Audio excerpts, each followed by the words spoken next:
Hi friends, வணக்கம். தானு vlogs. So நீங்கள் இதில் படத்தில் பார்க்குறவங்க உங்களுக்கு சொல்லி தந்துருக்கணும்னு அவசியம் இல்லை. அதெல்லாம் அன்னபூரணி. ஸோ இவங்க போய் யாழ்ப்பாணத்தில் வந்துட்டு இவங்க தங்களோட கடையை விற்கிற ஐடியாவில் இருக்காங்களா? ஸோ இப்போ நான் ஒன்று தான் நான் இந்த விஷயத்தில் கேட்குறதுக்கு இருக்கிறேன். யாழ்ப்பாணத்தில் இருக்க மக்கள் வந்துட்டு படித்த முட்டாள்களாக இருக்கிறாங்களா இல்லைன்னு சொன்னால் அவங்க அவ்வளோத்துக்கு நல்ல ஸ்ட்ராங்கான பொசிஷனில் இருக்கிறாங்களா? என்னென்னு சொன்னால் அவங்கள ஈஸியாக வந்து மனிப்புலேட் பண்ணியோ மைண்ட் வாஷ் பண்ணியோ அவங்களோட தந்த லாபத்தை சுய லாபத்துலேயும் சுய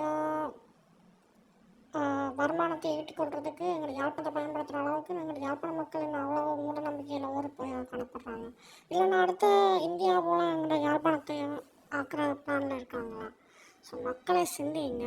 இது வந்துட்டு நீங்கள் கடைசியில் வந்துட்டு இந்தியாவில் வந்துட்டு அவங்க எவ்வளோத்துக்கு அநியாயம் பண்ணி அவங்க ஏமாற்றினவங்கன்ற எல்லாமே எங்களுக்கு தெரியும். சொல்லலாம் சேர்த்தமெல்லாம் நீங்கள் பார்த்துருந்தீங்க நேராகவே.